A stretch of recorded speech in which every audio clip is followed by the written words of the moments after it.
How's it going, everybody? It's Warren and welcome back to Superhero Central. Right off the bat, if you have not seen Wandavision episode 7, 8, or the finale, episode 9, this is your official spoiler warning. You should click away now if you don't want Wandavision spoiled. If you have seen it, or you simply don't care, episode 7 introduced Agatha Harkness. Not that many of us didn't know that it was her, because we definitely did, but it was still an awesome reveal and a great surprise. And even though Wanda, at the end of episode 9, kind of trapped Agatha Harkness in her own mind, I think it's safe to say that we will at some point in time in the Marvel Cinematic Universe's future see Agatha Harkness again. So, who exactly is she? In this video, I'm going to go over her entire origin. Agatha has always been kind of a background character, never playing too big of a part in the comics as her own character. In the comics, much like the MCU, of course, she does have powers. She usually taps into what is called ambient magical energy. Her powers are kind of like Doctor Strange's powers, except she is more limited with the use of them. But she can do some pretty awesome things like teleportation, levitation, time control, she can create illusions, she has telepathy, and believe it or not, she actually trained and mentored Wanda with controlling and enhancing her powers, and she's the reason that Vision and Wanda were able to have kids in the comics. Pretty crazy, right? But we'll get to that in just a bit. So Agatha Harkness first appeared in the Fantastic Four issue number 94. She was introduced as the governess of the newborn son of Reed Richards, aka Mr. Fantastic, and Susan Storm, aka the Invisible Woman, their son, Franklin Richards. And as most of you know, Mr. Fantastic is one of the most powerful superheroes in Marvel history. So Storm and Richards were worried about their baby being safe because of their dangerous lifestyle in the Fantastic Four. So they hired Agatha Harkness as kind of the nanny and protector of their son. Now, the comics didn't really explain how the Fantastic Four originally came across Agatha Harkness or how they knew her or why they specifically chose her for the job. But they must have known about her powers because they entrusted her with their son. It's just kind of one of those unspoken things that they usually have in the comics. Later down the road, a little bit about Agatha Harkness is revealed. We find out that she's actually over 10,000 years old. A specific birth date was never mentioned, but they do mention that she was around 500 years before the sinking of Atlantis, which puts her around 10,500 years old.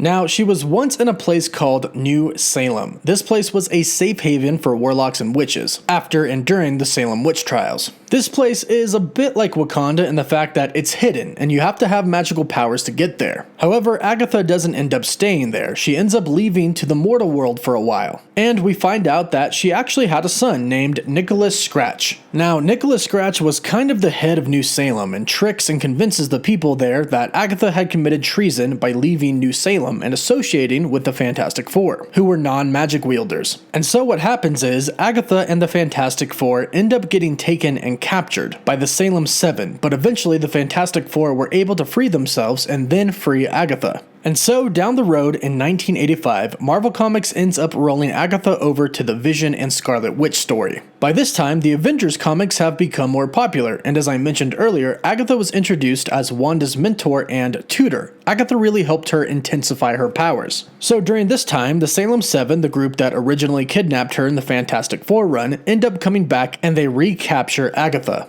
Now this time, they do burn her at the stake. Now Agatha quote-unquote physically dies from this, however a member of the Salem 7 named Vertigo ended up obtaining Agatha's magical powers, or what you can call her spirit, when she died. However, Vertigo wasn't able to quite fully control all of this power. It was too much for her. So during this time, the Scarlet Witch engages in a battle with the Salem 7, and Vertigo loses control over Agatha's powers, and Wanda ends up obtaining Agatha's magical powers, or Agatha's spirit. And with these powers, and being spiritually coached by Agatha, Wanda is able to use them to make herself pregnant, eventually leading to Vision and Wanda having kids. So we can see here how this can relate to WandaVision. Now, before this time, Vision and Wanda didn't really know how to become pregnant, and they weren't even sure if they could even have kids together. So yeah, Agatha Harkness is actually responsible for Wanda and Vision being able to have kids, which are the twin boys. However, the twins that Wanda and Vision have end up being the shards of the soul of the demon Mephisto. He is the ruler of the Hell Realm, the Hell Dimension, which is not on Earth. So he ends up taking the kids back because they are part of his soul, and this, like it would to any other mother, makes Wanda slip into depression and she starts to lose control over herself. And so in turn, Agatha Agatha ends up wiping Wanda's memory of ever having the twin boys. Agatha thought that this would be the best for Wanda, and Agatha ends up getting resurrected with a physical body, and the spell that Agatha put on Wanda ends up fading away, and eventually Wanda ends up remembering her kids, and she finds out that Agatha was the one that wiped her memory of them. So Wanda, being uncontrollably furious, finds Agatha and kills her. However, interestingly enough, years down the road, Marvel decided to resurrect Agatha again, and to this day she continues to be Wanda's, aka the Scarlet Witch's, coach. So there you have the origin of Agatha Harkness. And as you can see, her story in the comics is much different than her story in the MCU that was just introduced in WandaVision. She was not a villain in the comics, but was actually on Wanda's side and helped coach her. Something that maybe we could see happen in the future of the MCU. After all, Agatha did say to Wanda, "You're going to need me," and Wanda said, "If I do, I'll know where to find you." So who knows what the future holds for Agatha Harkness in the Marvel Cinematic Universe, but let me know what you think about this video, Agatha's origin story, in the comments down below. And let us know what you thought of her in WandaVision. Don't forget to subscribe so you don't miss out on any of the future superhero videos, and give the video a like if you enjoyed it. As always, this is Warren, and thank you so much for joining us here at Superhero Central.